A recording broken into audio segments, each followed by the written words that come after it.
Hello, Masters. Welcome to Atma Sahacharlu book reading session. Today is session 24, 13th చాప్టర్లో ఉన్నాము. Chapter వచ్చేసి హియర్లీ సరస్సు వద్ద మళ్ళీ ప్రత్యక్షం లియోనారా అనేది. లాస్ట్ వెన్స్డే కొంచెం చదువుకున్నాం మనము. వాళ్ళు లియోనారాకి తర్వాత మన హీరో రిచర్డ్, హీరోయిన్ రిచర్డ్ గారి వైఫ్ లెస్లీ ప్యారిస్ బ్యాక్, వీళ్లకు మధ్య జరిగిన సంభాషణ గురించి, వాళ్ళు ఈ ప్లానెట్ గురించి ఎంతలా వర్రీ అవుతున్నారు, మన రిచర్డ్, లెస్లీ ప్యారిస్ బ్యాక్ అందరూ బాగుండాలని కోరుకోవడము. ఇది అంతా మన ఎంపిక అయినప్పుడు అంతా మంచిగా కోరుకోవచ్చు కదా అని చెప్పేసి, అంటే వాళ్ళ యొక్క మానవత్వం, మంచితనం చెబుతూ ఉన్నారనమాట. లియోనారా చెప్పడం ఎలా చెప్తారు అంటే, ఎస్ అలా ఉంటే అంత మంచిగానే, కానీ ఇది సెలెక్షన్, ఒక్కొక్కరు సెలెక్షన్, సోల్ అనేది ఎన్నో జన్మలు తీసుకుంటూ ఉంటుంది. ప్రతి జన్మలో ఏవో కొన్ని లెసన్స్ తీసుకుంటుంది. అన్ని లెసన్స్ తీసుకోవాలి, ప్లస్ అండ్ మైనస్ అన్ని లెసన్స్ తీసుకోవాలి. కాబట్టి కొన్ని కొన్ని జన్మల్లో ఎక్కడైతే మైనస్గా ఇన్ ద సెన్స్ కొంచెం తక్కువ స్థాయి ఆలోచనలు కలిగిన జన్మని తీసుకుని దానికి సంబంధించి ఎక్స్పీరియన్సెస్ పొందేటప్పుడు ఒక రకమైన ఎంపికల్ని చేసుకుంటారు వాళ్ళ జీవితంలో వచ్చే ఎక్స్పీరియన్సెస్ని. సో అలా ఉంటూ ఉంటుంది. వాళ్ళ సెలెక్షన్ మారి నేను కూడా నా ఎనర్జీని పెంచుకోవాలి, నా సోల్ గ్రోత్ ఉండాలి అని అనుకున్నప్పుడు ఆ జన్మలు కూడా మెల్లమెల్లగా ఏమవుతుంది అంటే, ఆవిడ ఒక డయాగ్రామ్ గీస్తారు కదా. ఫస్ట్ ఒక చతురస్రాకారంగా ఉన్నది ఒకటి జస్ట్ ఇసుకలో గీత గీస్తుంది అనమాట. ఒక రూమ్ లాగా గీసి అక్కడంతా డిఫరెంట్ టైప్స్ అన్నమాట. అంత కుళ్ళు, కుతంత్రాలు, స్వార్థాలు, ఒకరినొకరు మోసం చేసుకోవడాలు, దగ, ఇలాంటివన్నీ ఉంటాయి. అందులో నుంచి కొందరు ఎవరైతే సెలెక్ట్ చేసుకుంటారో, నాకు సంతోషం కావాలి, ప్రేమ కావాలి, శాంతి కావాలి అని మనస్ఫూర్తిగా సెలెక్ట్ చేసుకొని ఆ చతురస్రం నుంచి బయటకు వచ్చి వంకర టింకర దారి అంటే ఎంత ఎగుడు దిగుడులుగా ఉన్నా, ఎత్తు పల్లాలుగా ఉన్నా, వాళ్ళు నడిచే దారి, ఎంచుకున్న దారిలో ఎంత కష్టమైనా సరే దాన్ని భరిస్తూ వాళ్ళ సెలెక్షన్ ఏదైతే ఉందో దాని గుండా వాళ్ళు ప్రయాణించినప్పుడు చివరికి ఒక వృత్తాకారం ఉన్నది. ఇదంతా కూడా మనకు అర్థం చేయించడానికి చతురస్రాకారం, వృత్తాకారం అనేది ఒక డయాగ్రామ్ లాగా గీసి ఆవిడ మనకు అర్థమయ్యేట్టుగా చెప్తున్నారనమాట. ఐ మీన్ రచయిత చెప్తున్నారు. ఆ వృత్తాకారంలోకి వెళ్తారు. వృత్తాకారంలో ఎవరు ఉంటారు? అందరూ ప్రేమను, శాంతిని, నిస్వార్థాన్ని, సేవని ఇలా కోరుకునే వాళ్ళే, ఆ జీవులే, ఆత్మస్వరూపాలే ఆ వృత్తంలో ఉంటారు. ఓకే. ఆ తర్వాత మెల్లమెల్లగా ఈ చతురస్రాకారంలో ఉన్న వాళ్ళందరూ కూడా అలాంటి మంచి వాటిని ఎంపిక చేసుకున్నారనుకోండి, వాళ్ళందరూ కూడా వృత్తాకారంలోకి వస్తారు. చివరికి వృత్తాకారంలో ఉన్న ఆత్మస్వరూపులందరూ కూడా, అరే మన పాత ప్లేస్ ఎలా ఉంది, ఒకసారి వెళ్ళి చూసొద్దాము అనుకొని ఆ చతురస్రాకారంలోకి వెళితే ఇప్పుడు అక్కడ కుళ్ళు, కుతంత్రాలు, స్వార్థము ఏదీ లేదు. పచ్చని చెట్లు. పచ్చని చెట్లు అంటే అది సింబాలిజం దేనికి? ప్రశాంతతకి, ఆనందానికి పచ్చగా అన్నట్టు. ఎవ్రీథింగ్ ఈజ్ గుడ్ అని చెప్పడానికి. సో అలా ఉంటుంది. ఎందుకంటే సెలెక్షన్ మొత్తం మారిపోయింది. అలాగే దీన్ని మనం రకరకాలుగా అప్లై చేసుకోవచ్చు అని చెప్పుకున్నాము. మన జీవితంలో కూడా ఒక రకమైన పరిస్థితుల్ని ఎదుర్కొంటూ ఉన్నప్పుడు అవి మన ఎంపికలే. మనకు తెలిసి జరిగాయా, తెలియక జరిగాయా, మనం అనుకోకుండా చేసిన ఆలోచనలా, లేదా కర్మ సిద్ధాంతం ప్రకారం చూసుకున్నట్లయితే మన పూర్వజన్మలలో తీసుకున్న ఎంపికలా, ఆర్ చేసిన కర్మలా, వాటి ఫలితం కానీ, ఆ సెలక్షన్స్ కానీ మనం ఇక్కడ ఎక్స్పీరియన్స్ చేస్తూ ఉండవచ్చు. ఇప్పుడు మనం అనుకోవచ్చు, నేను ఎక్కువ ఎనర్జీ స్థాయికి వెళ్ళాలి అనుకుంటున్నాను, నేను ప్రేమను చూస్ చేసుకుంటున్నాను, నిస్వార్థాన్ని, సేవని, ప్రశాంతతని, ఆత్మ ఎదుగుదలని నేను ఎంపిక చేసుకుంటున్నాను. ఆ దారిలో వచ్చే వేటినైనా ఎదుర్కోవడానికి సిద్ధంగా ఉన్నారు. అందుకు అనుకూలంగా నా శక్తి సామర్థ్యాలు ఉన్నాయి, ఉంటాయి కూడా. ఒక్కసారి మనం స్టెప్ వేసామంటే ఆ పైకి వెళ్ళాలి అని స్టెప్ వేసి, పైకి ఇన్ ద సెన్స్ ఆ శక్తి స్థాయి పరంగా పైకి వెళ్ళాలి, గ్రోత్ కలగాలి, ఎదుగుదల ఉండాలి అని కోరుకున్నట్లయితే, ఒక్క అడుగు మనం వేసినట్లయితే డెఫినెట్గా భగవంతుడు అంటారా, సృష్టికర్త అంటారా, యూనివర్స్ అంటారా, వాళ్ళు కొన్ని స్టెప్స్ పైకి లాగేసుకుంటారు. సింపుల్ ఎగ్జాంపుల్, ఒక ఎస్కలేటర్ ఉంటుంది. మీరు గ్రౌండ్ పై నిల్చున్నంతసేపు ఎస్కలేటర్ మిమ్మల్ని ఎక్కడికి తీసుకెళ్ళలేదు. అక్కడే ఉంటారు, అదే గ్రౌండ్లో, అదే ఫ్లోర్లో ఉంటారు. ఎస్కలేటర్ మీద ఒక్క కాల్ పెట్టండి, అది ఆటోమేటెడ్ మిషన్ కదా. మీరు జస్ట్ పట్టుకుంటారు, ఒక్కటే స్టెప్ వేశారు, పైన ఫ్లోర్కి తీసుకెళ్ళి కూర్చోబెడుతుంది మిమ్మల్ని. మళ్ళీ అక్కడ కొన్ని కొన్ని అడుగులేసి ఇంకొక ఎస్కలేటర్ని పట్టుకోండి, దాని మీద ఒక్క స్టెప్ వేయండి, మళ్ళీ ఇంకొక ఫ్లోర్కి తీసుకెళ్తుంది. లిఫ్ట్ అయినా ఆఫ్ కోర్స్ అంతే, కానీ లిఫ్ట్ కన్నా ఎస్కలేటర్ బెస్ట్ ఎగ్జాంపుల్గా ఉంటుందని ఎస్కలేటర్ చెప్పాను. లిఫ్ట్లో కూడా మీరు వెళ్ళి లిఫ్ట్లో నిల్చొని బటన్ నొక్కకపోతే ఎక్కడున్నారో అక్కడే ఉంటారు. ఆ మాత్రమైనా మనం చేయాలి కదా. నేను 10th ఫ్లోర్కి వెళ్ళాలి అనుకుంటున్నాను, తీసుకెళ్ళి 10th ఫ్లోర్లో దింపుతుంది. మధ్యలో వేరే ఫ్లోర్లు నొక్కిన వాళ్ళు ఉంటే అక్కడక్కడ ఆగుతూ వెళ్తాము. దాని మీనింగ్ ఏంటి? మనం వెళ్తున్న దారిలో మనం ఆ పలానా 10th ఫ్లోర్, ఆ 10th స్టెప్, ఆ ఆ స్టెప్కి రీచ్ అవ్వాలి అని కోరుకుంటున్నాం. మధ్య మధ్యలో ఒడిదుడుకులు రావచ్చు, ఆగిపోవలసి రావచ్చు, వెయిట్ చేయాల్సి రావచ్చు, బట్ స్టిల్ సహనంగా ఉండాలి. ఎప్పటి వరకు? 10th ఫ్లోర్ వెళ్ళే వరకు. ఇప్పుడు మీరు ఎక్కిన లిఫ్ట్లో ఒక 10 మంది ఎక్కారు, ఒక్కొక్కరు ఒక్కొక్క ఫ్లోర్ నొక్కారు, రైట్? ఒక్కొక్క ఫ్లోర్ దగ్గర ఆగుతూ వెళ్తూ ఉంటుంది. మనకు కొంచెం చిరాకు వచ్చేస్తూ ఉంటుంది. చిరాకంటే సహనం కోల్పోతూ ఉంటాం మనం. అబ్బా అబ్బా అనుకుంటూ ఉంటాము, కానీ అసలు అలా అనుకోవడానికి లేదు. నేను ఎలా 10th ఫ్లోర్ ఎక్కడానికి నొక్కానో బటను, ఇంకొకరు ఫస్ట్, సెకండ్, థర్డ్, ఫోర్త్, చిరాకు పడే అధికారం నాకెక్కడుంది? నో. వాళ్ళు ఆ స్థాయికి వెళ్ళాలి అని కోరుకున్నారు. సో నేను సహనం వహించాలి. నేను కంపేర్ చేసుకోకూడదు. నేను ఒక్కదాన్నే లిఫ్ట్లో ఉన్నప్పుడు 10th ఫ్లోర్ బటన్ నొక్కాను అనుకోండి, జప్పున పైకి తీసుకెళ్ళిపోతుంది, ఎక్కడ ఏమీ ఆగకుండా, ఎవరు బటన్స్ నొక్కకపోతే. Happy happy journey. But all the time అలాగే ఉంటుందని ఎక్స్పెక్ట్ చేయలేం కదండి. వేరే ట్రావెలర్స్ వస్తూ ఉండవచ్చు. సిమిలర్ టు దాట్ మన జర్నీ కూడా సింపుల్గా స్ట్రైట్ ఫార్వర్డ్గా ఉంటుంది, స్మూత్గా ఉంటుంది అనుకోవడానికి లేదు. మధ్యలో వచ్చే స్టాప్స్, వెయిట్స్, వేరే వాళ్ళ వల్ల కానీ మన వల్ల కానీ అనుకోని అవాంతరాలు. ఒక లిఫ్ట్ చెడిపోయింది, మనం ఏం చేయగలము? ఏం చేయలేము. అది బాగుపడేంత వరకు అందులో ఉండాల్సిందే. అఫ్ కోర్స్ త్వరగానే బాగు చేస్తారు, అలాంటి సంఘటనలు చాలా చాలా తక్కువగా ఉంటాయి. అలాగే మన జీవితంలో కూడా అలా ఆగిపోయే సంఘటనలు చాలా చాలా చాలా తక్కువగా ఉంటాయి. మరి కొద్దిగా పేషెన్స్ అవసరం. అప్పుడు మళ్ళీ అది రిపేర్ అవుతుంది, పైకి వెళ్ళిపోతాము. అక్కడే అయితే ఖచ్చితంగా ఉండిపోము. There is no way. So అది లాస్ట్ వీక్ దాంట్లో మనము కొద్దిగా చదువుకున్నాం, దాని సారాంశం లాగా ఇప్పుడు మళ్ళీ చెప్పాను కంటిన్యూషన్కి. లాస్ట్ వీక్ పారాగ్రాఫ్స్ ఒకటి రెండు పారాగ్రాఫ్లు చదివి ఈరోజువి చదువుతాను మాస్టర్, సో దట్ కంటిన్యూటీ ఉంటుంది మళ్ళీ. ఖచ్చితంగా ఉన్నారు, కానీ రిచర్డ్, వారు తమ ప్రపంచం నాశనం కావడాన్ని ఎన్నుకున్నారు. కొంతమంది దానిని పొరపాటున ఎన్నుకున్నారు, అదేమైపోతుందో వారు పట్టించుకోరు. మరికొందరు ప్రతిదాడిని నమ్ముకున్నారు. మరికొందరు తాము శక్తిహీనులమని, దీనిని ఆపడం తమ చేత కాదని భావించారు. కావలసిన భవిష్యత్తును పొందడానికి ఒక మార్గం ఏమిటంటే అది అనివార్యమైనది అని గాఢంగా విశ్వసించడమే అని సమాధానం ఇచ్చింది. ఇప్పుడు మనం చెప్పుకున్నదే. లియోనారా ఒక్క క్షణం ఆగే ఇసుకలో గీసిన వలయాన్ని, ఆ వృత్తాకారం ఉంది కదండి, అది చేతితో చెరచివేసి, అంటే చెరిపివేసింది. ఎప్పుడైతే మనం శాంతిని కోరుకుంటామో అప్పుడు శాంతంతో జీవిస్తాము, అంతే. ఇంతకు మించి మరేమీ లేదు. సింపుల్గా మన ఎన్నిక. అంటే మన క్వశ్చన్ వస్తుండొచ్చు, శాంతి కాకుండా అశాంతి ఎందుకు కోరుకుంటామండి? సుఖం కాకుండా దుఃఖం ఎందుకు కోరుకుంటాం? ఆ కష్టాలను ఎందుకు కోరుకుంటాం? బాధలను ఎందుకు కోరుకుంటాం? విపరీతకరమైన పరిస్థితుల్ని, వ్యక్తుల్ని మన జీవితంలో ఉండాలని ఎందుకు ఎవరైనా కోరుకోరు కదండి అని అనుకుంటాము. ఎస్, కోరుకోము, కరెక్టే అది. ఇక్కడ చాలా రకాలుగా ఉంటాయండి. మనము తెలియకుండా మీరు ఆలోచనలను గమనించండి. ధ్యానం యొక్క ముఖ్య ఉద్దేశము కేవలం ఆలోచనలు లేని స్థాయికి మాత్రమే వెళ్ళడం కాదండి.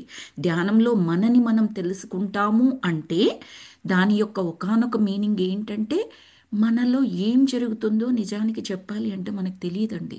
ఏ ఆలోచనలు జరుగుతున్నాయి, ఎలా ఆలోచిస్తున్నాము, ఏమి కావాలని కోరుకుంటున్నాము, ఏమి వద్దని కోరుకుంటున్నాము. ఒక సింపుల్ ఎగ్జాంపుల్ చెప్తా, మనం అందరము కనెక్ట్ అయ్యేట్టుగా, మనందరికీ ఆ, ఆ, అర్థమవుతుంది కూడా. బేసికల్లీ ఒక వైఫ్ అండ్ హస్బెండ్ ఉన్నారు. వాళ్ళు వాళ్ళిద్దరి మధ్యలో ఏదో చిన్న అభిప్రాయ భేదం వచ్చింది. ఓకే. ఏదో అతను ఈమెను ఏదో అన్నారు, ఈమె అతన్ని ఏదో అన్నది, ఏదో చిన్నది misunderstanding, something like that. Immediately ఒకరు అన్నారు, ఒకరు ఫీల్ అయ్యారు. ఓకే.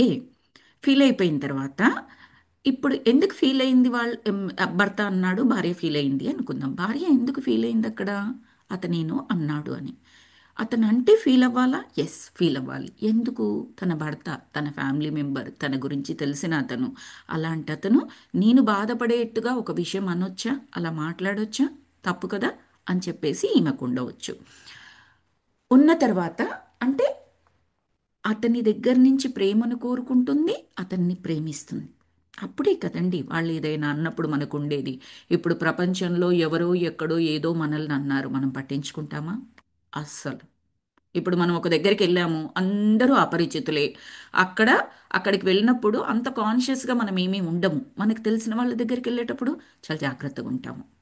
కట్టు బొట్టు సరి చేసుకుంటాము, నీటి బట్టలతో వెళ్తాము, అన్నీ అన్నీ చూసుకొని పద్ధతిగా ఉండడానికి ప్రయత్నం చేస్తాం. తెలియని దగ్గరికి వెళ్ళేటప్పుడు "ఆ, నాకు ఎవరు తెలుసు, వాళ్ళని ఈరోజు చూశానంటే మళ్ళీ రేపు చూడను, నేను మళ్ళీ ఎప్పుడు జీవితంలో చూడను, ఎలా ఉంటే ఏంటి పర్వాలేదు, ఇలా వెళ్ళిపోవచ్చు, ఇలా రావచ్చు" అన్నట్లుగా ఉంటుంది చూడండి. అంటే మనకు కావలసిన వారు మన దగ్గరి వారితో మాత్రమే ఏదైనా కూడా పట్టింపు ఉండేది మనకి. ఆ పట్టింపు ఎక్కడి నుంచి వచ్చింది? ప్రేమ వలన వచ్చింది. ఆ సాన్నిహిత్యం కోరుకోవడం వలన వచ్చింది, ఆ కేరింగ్ కోరుకోవడం వలన వచ్చింది. ఇదంతా మనకు తెలుసు. అయినా కూడా ఆ క్షణంలో జరిగేది ఏంటి? కోపం, బాధ, దుఃఖం. ఈయన ఎప్పుడు ఇంతే, ఇలాగే మాట్లాడతాడు, అసలు అసలు ఎప్పుడూ పట్టించుకోడు, ఎప్పుడూ నన్ను మా ఇబ్బందికరమైన మాటలే మాట్లాడుతూ ఉంటాడు, ఇంతకుముందు కూడా ఇంతే, ఇలాగే చేశాడు. ఇలా ఇలా ఇలా ఆలోచనలు వెళ్తూ ఎప్పుడూ ఇంతే, ఎప్పుడూ ఇంతే, ఎప్పుడూ ఇంతే. ఎవరు దీవిస్తున్నారు అలాగా? మనమే. మన ఆలోచన ద్వారా. అంటే ఏంటది? ఎంపిక. ఆయన అలాగే ఉండాలని మనము మనకు తెలియకుండా మన ఇగ్నోరెన్స్తో, అజ్ఞానంతో అలా ఆలోచన చేయడం అనేది ఎంపిక చేయడం లాగా మారిపోతుంది. బికాస్ మనకంటూ ఒక శక్తి ఉన్నది. ధ్యానంలో ఉన్నప్పటికీ, ధ్యానంలో లేకపోయినప్పటికీ కూడా, ధ్యానంలో ఉన్న వారికి ఏంటంటే ఆ మాట మంత్రంలాగా పనిచేస్తుంది.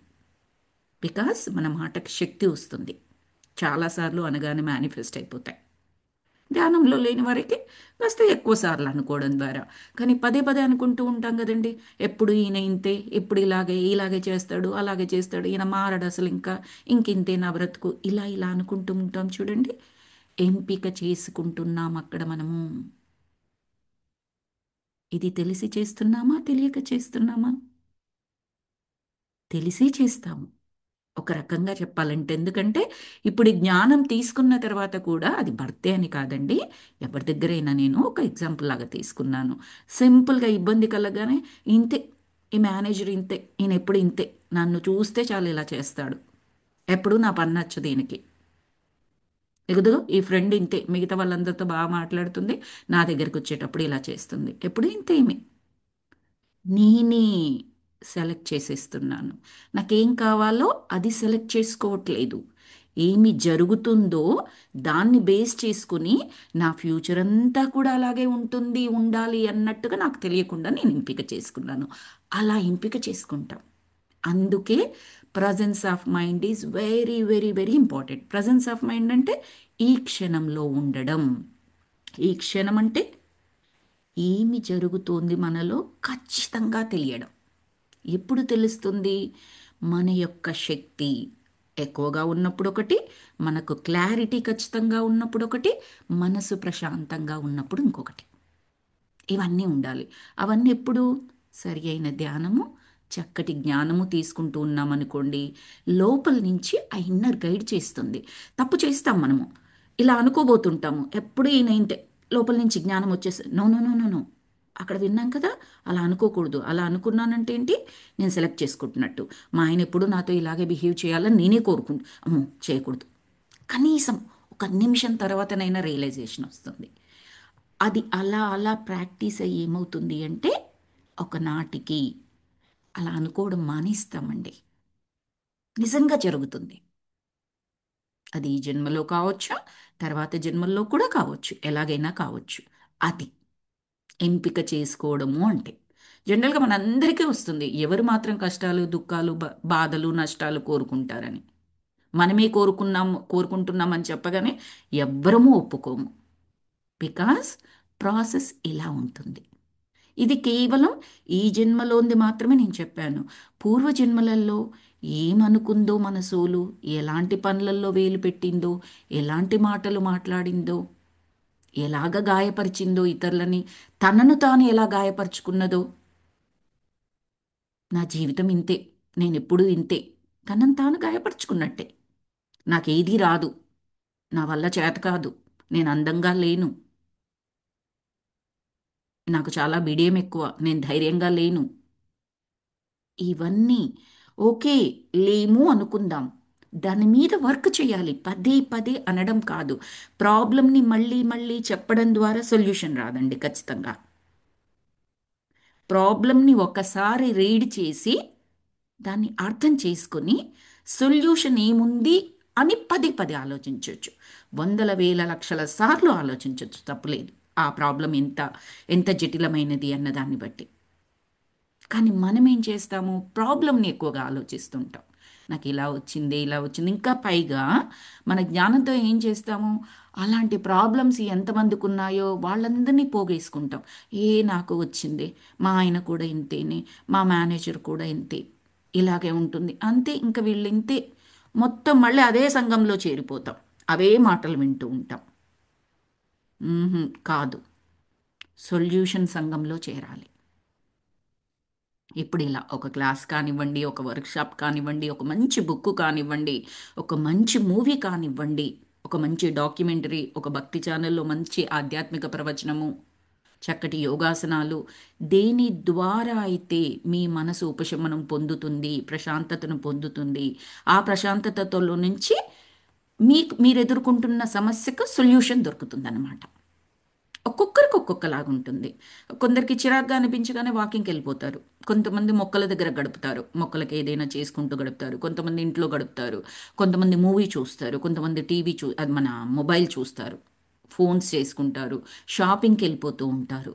రకరకాలుగా ఒక్కొక్కరికి ఒక్కొక్కరు, అందులో ఏదీ తప్పు లేదు. ప్రశాంతత చేకూర్చేందుకు మిమ్మల్ని మీరు అక్కడ సొల్యూషన్ వెతకాలి. ప్రశాంతమైన నీటిలోనే అడుగున ఏముందో కనపడుతుంది. మన మనసు ప్రశాంతంగా ఉన్నప్పుడే లోపల ఏ ప్రాబ్లం ఉంది, దానికి కావలసిన సొల్యూషన్ ఏంటి అనేది మనకు అర్థమవుతుంది అనమాట. అది ఎరుక, ఎంపిక, ఈ పదాలకు ఉన్న మీనింగ్ చాలా కొద్దిగానే డిస్కస్ చేసుకున్నాము. బట్ మనకు కొంచెం డిస్కస్ చేసుకున్నా కూడా దాని నుంచి మన ఇన్నర్ మనల్ని గైడ్ చేయడము అవసరానికి తగ్గట్టుగా, పరిస్థితికి తగ్గట్టుగా చాలా ఉంటుందండి అది. తర్వాత మరి ఆయా ప్రపంచాలలో నివసించే వారితో మాట్లాడటానికి ఏదైనా అవకాశం కలదా? వారేమి నేర్చుకున్నారో తెలుసుకోవడానికి, వారి అనుభవాల్ని పంచుకోవడానికి మనకి ఏదైనా అవకాశం ఉంటుందా అని ప్రశ్నించింది లెస్లీ ప్యారిస్, మన హీరోయిన్. సరే, ఇక్కడ ఉన్న వాళ్ళతోనైతే ఓకే, డిఫరెంట్ డిఫరెంట్ ప్రపంచాలు అంటున్నారే, యూనివర్స్లు అంటున్నారే, ఇతర గ్రహాలు అంటున్నారే. ఎలాగా? ఇక్కడ ఉన్న వాళ్ళకైతే ఫోన్ ద్వారానో, ఇంకొక ద్వారానో, ఇంకొక కమ్యూనికేషన్ ఛానల్ ద్వారానో ఏదో మాట్లాడతాము. మరి వాళ్ళందరితో ఎలా మాట్లాడాలి? లియోనారా నవ్వి, ఇప్పుడు మీరు చేస్తుంది అదే కదా అని అన్నది. దాని మీనింగ్ ఏంటి? లియోనారా ఈ ప్రపంచం కాదు, ప్యారలల్గా ఇంకొక యూనివర్స్లో ఉన్నది. మరి ఎలా కనెక్ట్ అయ్యారు మన hero heroine Richard and Leslie Paris? ధ్యానం ద్వారా ఆ శక్తి స్థాయికి చేరుకొని అలా మీట్ అయ్యారు. ఆస్ట్రల్ ట్రావెల్స్ అంటాం చూడండి, అలాగా మీట్ అవ్వడం మనం చేస్తూనే ఉంటాం. మనకు తెలియకుండానే మన కళలో, మన ధ్యాన అనుభవాలలో రకరకాలుగా అనుభవాలు వస్తూ ఉంటాయి. సరే, ధ్యానం పక్కన పెట్టండి. కళలైతే మనకు చిన్నప్పటి నుంచి, మనకు ఊహ తెలిసినప్పటి నుంచి కళ అనేది మనకు తెలుసు. ఎవరు కంటున్నారు అది? ఎవరు చూస్తున్నారు? మనమే కదా. అబ్జర్వర్ మనమే కదా. మనం పడుకున్నప్పుడు మన దేహం వేరే వేరే ప్లేసులకి ప్రయాణం చేస్తూ ఉంటుందన్నమాట. అదే ఆస్ట్రల్ ట్రావెల్ అని అంటూ ఉంటారు. సో అందుకనే ఆమె అన్నది, నవ్వి ఏం చెప్పిందంటే, మీరు అదే చేస్తున్నారు కదా, కమ్యూనికేట్ చేస్తున్నారు కదా నాతోని అని చెప్పేసి అంటుంది. అలా కాదు, ఈ సముద్ర విమానంలో ఎగురుతూ ఇతర విస్తృతులలో అంటే డైమెన్షన్స్, విస్తృతులలో గల ప్రపంచాలని చేరుకోవడానికి ట్రిలియన్, ట్రిలియన్ అంటే చాలా పెద్ద నెంబర్ అన్నమాట. కోట్ల కోట్ల నెంబర్ అని అనుకోండి. ట్రిలియన్‌కి ఒక్క అవకాశం ఉన్నా, ఈ పద్ధతిలో కాకుండా ఇంకా వేరే పద్ధతులు ఏమైనా ఉన్నాయా అని అడిగింది లెస్లీ. మన కొరకు అడిగారు క్వెషన్ ఇది. మనకు అర్థం చేయించడానికి. మనకు కూడా అదే క్వెషన్ వస్తుంది కదా! రిచర్డ్ లెస్లీ అంటే అంత చక్కగా ధ్యానం చేశారు. జ్ఞానం ఉంది. వాళ్ళు కంప్లీట్ స్పిరిచువల్ సర్వీస్‌లోనే ఉన్నారు. వాళ్ళు ధ్యానంలో కూర్చొని ఈ అనుభవాలనంతా ఎక్స్‌పీరియన్స్ చేస్తున్నారు. అది ఎక్కడో కోట్లల్లో ఒక్కరికి కదండీ! మరి అందరికి ఎలా సాధ్యము? అని మనకు క్వెషన్ వస్తుంది. మన తరఫున మన లెస్లీ అడిగారు లియోనార్ని. నీవు కోరుకున్న నీ ప్రత్యామ్నాయ రూపాలతో మాట్లాడటానికి వేరే మార్గాలా నువ్వు అడిగేది? అని చెప్పేసి లియోనార్ అడిగింది. నీవు కోరుకున్న నీ ప్రత్యామ్నాయ రూపాలతో అంటే ఏమని అనుకోవచ్చు అంటే నాకు అర్థమైంది చెప్తున్నాను. నేను ఇలా ఉంటే, నేను అది చేసి ఉంటే, నేను ఆ దారిలో వెళ్ళి ఉంటే మనమందరము అనుకుంటాము. నేను అమెరికాకు రాకపోయి ఉంటే, నేను సాఫ్ట్వేర్ కాకుండా టీచింగ్ ఫీల్డ్లో ఉండి ఉంటే, నేను ఇండియాలో సో అండ్ సో ప్లేస్లో సెటిల్ అయి ఉండి ఉంటే, నా హస్బెండ్ జాబ్ కాకుండా ఏదో బిజినెస్ అయి ఉండి ఉంటే, నా ప్లేస్ ఇక్కడెక్కడో ఉండి ఉంటే, లేదా నేను ఆధ్యాత్మిక సేవలోనే కంప్లీట్గా ఉండి ఉంటే, నేను ఎంపీసీ కాకుండా ఇంటర్మీడియట్లో డాక్టర్ తీసుకొని ఉండి ఉంటే, మనందరికీ ఇప్పుడు నేను చెప్పిన వాటిల్లో ఏదో ఒకటి ఎప్పుడో ఒకసారి అనిపిస్తూనే ఉంటుంది. అదేంటంటే నేను కోరుకున్న నా ప్రత్యామ్నాయ రూపము. ఇంకేదో లోకంలో నేనలా ఉండి నా సోలు ఇంకొక రూపంతో అక్కడ ఉండి అలా ఎక్స్పీరియన్స్ చేయొచ్చు. చేయొచ్చు. అదన్నమాట. నాకర్థమైంది మాస్టర్స్. నీ ప్రత్యామ్నాయ రూపాలతో మాట్లాడటానికి వేరే మార్గాల గురించా నువ్వు అడిగేది అని లియోనార్ అడిగింది. అవునండి, దయచేసి చెప్పండి అని లెస్లీ అడిగింది. అదేమీ పెద్ద రహస్యం కాదు, కానీ చక్కగా పనిచేస్తుంది. నీవు ఏ ప్రత్యామ్నాయ రూపంతో మాట్లాడాలి అని అనుకుంటున్నావో మొదట గాఢంగా ఊహించుకో. స్టెప్స్ చెప్తున్నారు. నీవు దేనిని గురించి తెలుసుకోవాలి అని అనుకుంటున్నావో దానిని ఆల్రెడీ అడిగినట్లు భావించుకో. అలాగే వారి సమాధానం నీకు వినిపించినట్లుగా భావించు. ఇక దీనిని ప్రయత్నించి చూడు అంది లియోనారా. ఓకే, నేను ఎగ్జాంపుల్ చెప్తాను ఇక్కడ మళ్ళీ మీకు. నేను ఆ, నేను ఇంటర్మీడియట్ అయిపోయిన తర్వాత డిగ్రీ చేశాను, తర్వాత పీజీ చేశాను. పీజీలో కెమిస్ట్రీ చేశాను. కెమిస్ట్రీ చేసిన తర్వాత ఒక 4 ఇయర్స్ లెక్చరర్గా వర్క్ చేశాను ఇండియాలో. తర్వాత పెళ్లి చేసుకుని ఇక్కడికి వచ్చాను. మా ఇద్దరు పిల్లలు పుట్టిన తర్వాత ఇక్కడ కెమిస్ట్రీలో లెక్చరర్గా అదంతా కూడా అంత ఈజీ వ్యవహారం కాదు కదండి. అంటే చెయ్యొచ్చు, చెయ్యకూడదు అని కాదు, చెయ్యలేము అని కాదు. నేను చూస్ చేసుకున్నది ఈజీగా ఉండడానికి అన్నట్టుగా నేను మళ్ళీ సాఫ్ట్వేర్ నేర్చుకుని సాఫ్ట్వేర్ ఫీల్డ్లోకి వచ్చాను. అయితే ఇప్పుడు నాకు పదే పదే అనిపించవచ్చు. నా ఫ్రెండ్స్ అందరూ కూడా చాలామంది ఇండియాలో వాళ్ళందరూ కాలేజ్లో లెక్చరర్స్గానే వర్క్ చేస్తున్నారు గత 20-25 సంవత్సరాల నుంచి. కొంతమంది అయితే పెద్ద కార్పొరేట్ కాలేజెస్లో మంచి పొజిషన్లో కూడా ఉన్నారు. కొంతమంది సైంటిస్టులు కూడా ఉన్నారు. లెట్సే నేను సైంటిస్ట్ ఫీల్డ్ని ఎంచుకున్నాను అనుకుందాం. అబ్బా! నా ఫ్రెండ్ ఉన్నారే అక్కడ, నేను కూడా అప్పుడు ఎగ్జామ్ రాసాను కానీ నాకు పెద్దగా ఇంట్రెస్ట్ లేదు కాబట్టి రాయలేదు, ఎలాగో అమెరికాకు వస్తాను అని చెప్పేసి. అసలు నేను రాసుండి నేను సెలెక్ట్ అయ్యి ఉంటే, నాకు కూడా అదే బాబా అటమిక్ రీసెర్చ్ సెంటర్లో సైంటిస్ట్గా వచ్చి ఉంటే, నేను కూడా ఈరోజు ఆ సైంటిస్టులతో పాటు ఇదంతా ఎలాగా గాఢంగా ఊహించుకోమంటుంది. అది జరిగిపోయినట్లుగా మాట్లాడడం, వినడం అన్నీ ఊహించుకోండి. ఖచ్చితంగా జరిగిపోయినట్టుగా. అంటే నేను ఆ రూట్ ఎన్నుకోవడం అనేది ఇంకెక్కడో వేరే లోకంలో, వేరే డైమెన్షన్‌లో జరిగి ఉంటే వాళ్ళతో కనెక్ట్ అయినట్టు అనమాట. ఆ గాఢంగా ఊహించుకోవడం, వారు చెప్పింది నేను వినడం, నేనేం చెప్పాలనుకుంటున్నానో వారికి చెప్పడం అనేది మన ఊహాగానంలోనే నడుస్తూ ఉంటుంది. ఆ విధంగా కమ్యూనికేట్ చేయగలం. అది డీప్ డౌన్ వెళ్ళిపోతుంది కాబట్టి ధ్యానంలో ఏమవుతుందంటే, ధ్యానంలో కూర్చున్నప్పుడు ఇది బెటర్ ఎక్స్పీరియన్స్ అవుతుంది. మనం చేయగలం దాన్ని పూర్తిగా ఊహించుకొని. మనము మరిచిపోయి నేను సైంటిస్ట్‌గా ఎలా ఉన్నానో, ఎక్కడ ఉన్నానో, ఏ పొజిషన్‌లో ఉన్నానో, నా లైఫ్ ఏంటి, నా ఫ్యామిలీ ఏంటి, ఎవ్రీథింగ్ నాకు కావలసిన విధంగా నా క్లారిటీ ఉండాలి ఫస్ట్ ఆఫ్ ఆల్. ఊహించుకున్నాను అనుకోండి, సింపుల్, నేను కనెక్ట్ అయిపోయినట్టే నా ప్రత్యామ్నాయ రూపంతోని. జరిగినట్టుగా, అది జరిగినట్టుగా ఊహించుకుంటే. మూవీ ఎలాగ చూస్తామండి? మూవీలో జరిగేదంతా నటన. మనకందరికీ తెలుసు. ఎలా ఇన్వాల్వ్ అయిపోతాం మనము? వాళ్ళు ఏడిస్తే ఎవరికైనా ఏదైనా అన్యాయం జరిగింది, చిన్నపిల్లలు, పెద్దవాళ్ళు, వృద్ధులు ఇబ్బంది పడ్డారు, కళ్ళలోకి వెళ్ళి ఆటోమేటిక్గా నీళ్ళు వచ్చేస్తాయి మనకి. అది నిజమా అక్కడ జరిగింది? కాదే. వాళ్ళందరూ ఆ సినిమాలో యాక్ట్ చేసిన వాళ్ళందరూ నవ్వుతూ తుళ్ళుతూ హ్యాపీగా ఉన్నారే. ఇంకొక సినిమాలో ఇంకా హ్యాపీగా ఉన్నారే. ఇక్కడ విలన్గా చేసిన అతను అక్కడ వాళ్ళిద్దరు ఫ్రెండ్సే. ఇదంతా మనకు తెలుసు. మూవీ అని మనకు తెలుసు. మూవీ చూస్తున్నామని తెలిసినా కూడా హృదయం స్పందిస్తుంది. ఎందుకంటే పూర్తిగా లీనమైపోయి దానిని ఎక్స్పీరియన్స్ చేస్తూ ఉంటాం. అది ఎలాగ స్పందించారో మన ధ్యానంలో మనము కూర్చొని మన ప్రత్యామ్నాయ రూపంతో కానీ, లేదా మీ లైఫ్లో మీరు ఏదైనా మేనిఫెస్ట్ చేసుకోవాలనుకున్నా ఇదే ప్రిన్సిపల్ అండి. నన్ను పెద్ద ఆఫీసర్ కావాలి, కూర్చుంటాను. మండల దీక్ష 40 రోజులు ఎవ్రీ సింగిల్ డే అదొక్కటే నాకు. కూర్చుంటాను, ధ్యానంలో ఊహించుకుంటాను ఆ పెద్ద ఆఫీసర్ ఏంటి, ఆ పొజిషన్ ఏంటి, ఎక్కడుంటాను, దానికి వస్తున్న శాలరీ ఏంటి, నాకు వస్తున్న బెనిఫిట్స్ ఏంటి, నా లైఫ్ ఎలా ఉండబోతుంది, ఈచ్ అండ్ ఎవ్రీథింగ్ ఊహించేస్తాను. Cinema, colour cinema. నేను మాట్లాడుతున్నట్టు, నా నా నా దగ్గర ఉన్న వాళ్ళందరూ కూడా పనిచేస్తున్నట్టు, కొన్ని వందల మందిని నేను మేనేజ్ చేస్తూ ఉన్నట్లు, నాకు పేరు, ప్రతిష్ట, డబ్బు, వసతులు, సదుపాయాలు అన్నీ వస్తున్నట్టు, నేను సేవారంగంలో ఉంటున్నట్టు, రకరకాలుగా నాకు ఎలా కావాలో అలాగా. మేనిఫెస్ట్ అవ్వదు అనుకుంటున్నారా? అది ఖచ్చితంగా అవుతుందండి.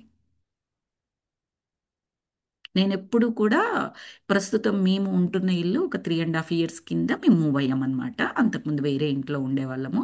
నాకు ఇల్లు అంటే చాలా చాలా చాలా ఇష్టమండి. దట్స్ మై టెంపుల్ అనుకుంటాను నేను. సో, ప్రతి రూము నాకు చాలా నీట్‌గా, ఆర్గనైజ్డ్‌గా అలా ఉండాలి అని కూడా కోరుకుంటాను. నాకు చాలా ఇష్టం అనమాట. సో, నేను ఆ ఇంటి నుంచి ఈ ఇంటికి మారేటప్పుడు నాకు క్లారిటీ ఉంది. ఫస్ట్ నేను ఇల్లు కొన్నప్పుడు జస్ట్ నేను యూఎస్‌కొచ్చిన కొత్తలో 2 ఇయర్స్. కావాలి. కాకపోతే మేమిద్దరమే. అప్పుడు మా అమ్మాయి కూడా పుట్టలేదు. సో, ఎంత కావాలి? ఒక్క బెడ్‌రూమ్ అయితే సరిపోతుంది. కానీ ఇంకొక బెడ్‌రూమ్ తీసుకుంటాము. రైట్. ఎవరైనా ఇంటికొచ్చినప్పుడు అనుకోని.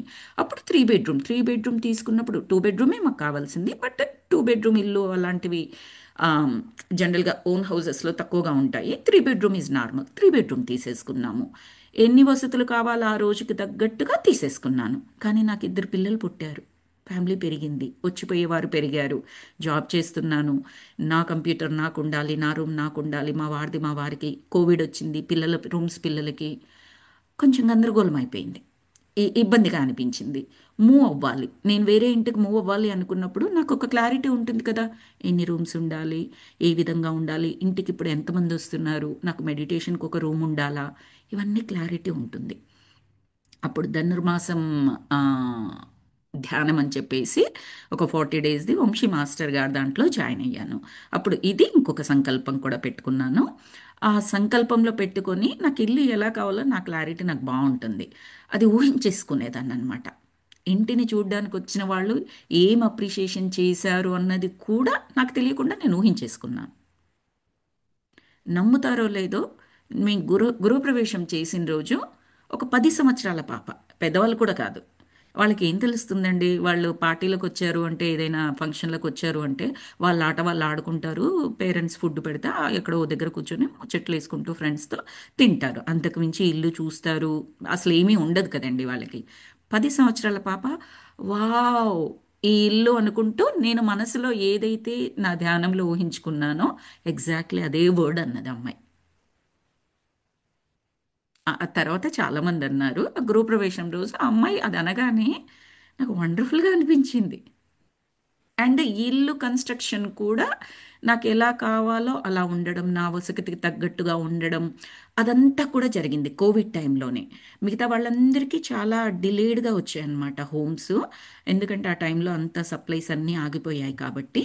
జనరల్‌గా ఇక్కడ 8-10 మంత్స్ తీసుకుంటారు. మాకు వితిన్ 1 ఇయర్‌లో వచ్చేసింది. చాలా రకాలుగా కూడా మంచి అనుభవాలు జరిగాయి. అంటే కొన్ని కొన్ని దగ్గరల రేట్స్ ఉంటాయి కదా! ప్రైజెస్ ఉంటాయి కదండీ! మేము తీసుకున్న తర్వాత విపరీతంగా పెరిగిపోవడం అన్నమాట అది. అలాగే మేమేమైతే ఇంట్లో కొన్ని మార్పులు, చేర్పులు చేయించుకున్నామో బిల్డర్ ఇచ్చిన ప్లాన్ ప్రకారం కాకుండా, అది కేవలం ఆ ఒక్క సంవత్సరం మాత్రమే జరిగిందట. ఆ తర్వాత మళ్ళీ ఇవ్వలేదంట. మాకు మా బిల్డర్ చెప్పాడు. మేము వెళ్తే ఏమన్నాడంటే, మీకు ఏవేవైతే మార్పులు చేర్పులు చేశామో మా ప్లాన్ మించి మీకు మార్పులు చేశామో, బట్ అవి ఇప్పుడు మేము చెయ్యట్లేదు. ఎందుకంటే అప్పుడు కోవిడ్లో మాకు సప్లైస్ అన్నీ డిలేడ్గా ఉన్నాయి. కాబట్టి ఆ లోపల మీ మార్పులన్నీ చేసుకొని సప్లైస్ వచ్చేంత వరకు మేము మార్పులు చేసుకోగలిగాము. ఇప్పుడు మేము వెయిట్ చేయడానికి లేదు. మీ మార్పులన్నీ చేసుకుంటూ కూర్చుంటే సప్లైస్ అన్నీ వచ్చి గోడౌన్లో ఆగిపోయి మాకు నష్టం కలుగుతుంది, కాబట్టి మేము అలో చేయట్లేము. అంటే ఏంటండి? నాది నేను ఎలా అనుకున్నానో నాకు అది మేనిఫెస్ట్ అవ్వడానికి యూనివర్స్ హెల్ప్ చేసింది అన్నట్లే కదా నాకు. లిటరల్లీ మా ఇంటికి వచ్చిన వాళ్ళు కొంతమంది ఇవే ఇవే మార్పులు చేర్పులు మాకు కావాలంటే మేము ఇప్పుడు చేయట్లేము అని చెప్పారు. లేదు, విపరీతమైన ప్రైస్ చెప్పారు. ఎంత దారుణం అంటే అంత దారుణమైన ప్రైస్ చెప్పారు. ఇప్పుడు ఒక దగ్గర మీరు ఒకటి $1కి తీసుకొని అదే ఐటమ్ $100 కంటే తీసుకుంటామా అండి మనం? తీసుకోలేము. ఎట్టి పరిస్థితుల్లో ఎంత అర్జెంట్ అయినా కూడా తీసుకోవాలంటే మనసు ఒప్పుకోదు మనకి. అలా ఉండిపోయిందనమాట. ఇంటికి వచ్చిన వాళ్ళందరూ కూడా అదే. మీరు అప్పుడు సైన్ చేశారు కాబట్టి ఇలా దొరికింది. ఇప్పుడైతే ఇలా రాదు. Yeah we know that. అప్పటికేమీ తెలీదు. మేము జస్ట్ అలా సైన్ చేసేసాం అంతే. This is the manifestation. So మనం అది ఆరోగ్యం గురించి కోరుకోవచ్చు, డబ్బు గురించి కోరుకోవచ్చు, స్పిరిచువాలిటీ గురించి కోరుకోవచ్చు, ఆధ్యాత్మిక సేవ గురించి కోరుకోవచ్చు, ఆత్మ అభివృద్ధి గురించి కోరుకోవచ్చు. అంటే భౌతికంగా ఆధ్యాత్మికంగా మీకున్న అవసరాలు కానీ కోరికలు కానీ, లేదా మీరు ఏదైతే ప్రయాణాన్ని ఎంచుకున్నారో, ఎక్కడైతే మనశ్శాంతి ప్రశాంతత ఇది నా జర్నీ అని అనిపించిందో దాన్ని గాఢంగా ఊహించుకొని గాఢంగా ఎంచుకొని దాన్ని పదే పదే డ్రీమ్ చేశారనుకోండి, అది ఆల్రెడీ జరిగిపోయినట్టుగా అది జరిగి తీరుతుంది. యూనివర్స్కి ఇంకో ఆప్షన్ ఉండదట. ఖచ్చితంగా ఇచ్చి తీరాల్సిందే. ఒక మొండి పిల్లోడి ఇంట్లో అసలు పట్టిందే పట్టు ఏడ్చి గోల పెట్టి నానా ఇబ్బంది పెట్టేసి వాడికి ఒక బొమ్మ కావాలి, కొనిపించుకుంటాడా లేదా? తల్లిదండ్రులు 4 దెబ్బలు కూడా తింటాడు. స్టిల్ హ్యాపీగా బొమ్మ చేతిలో పడగానే ఈ అని నవ్వుతాడు. వాడికి ఏ దెబ్బలు గుర్తురావు. అది అక్కడ మనం మొండితనం అంటాం, చిన్నపిల్లలు కాబట్టి తెలియదు కాబట్టి. ఇక్కడ మనకు మొండితనం కాదు, పట్టుదల, దీక్ష. అది అది ఉండి మేనిఫెస్ట్ చేసుకోవడం. ఈమె చెప్పిన దాంట్లో గాఢంగా మళ్ళీ ఒకసారి ఆ లైన్స్ రిపీట్ చేస్తాను.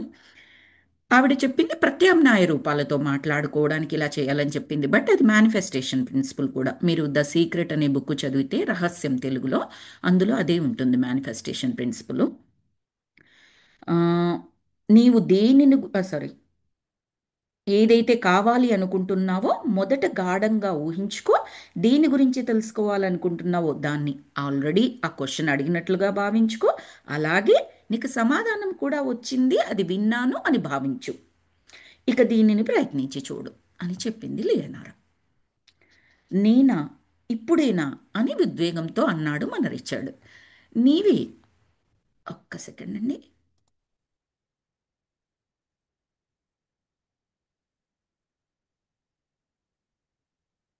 1 సెకండ్ అండి.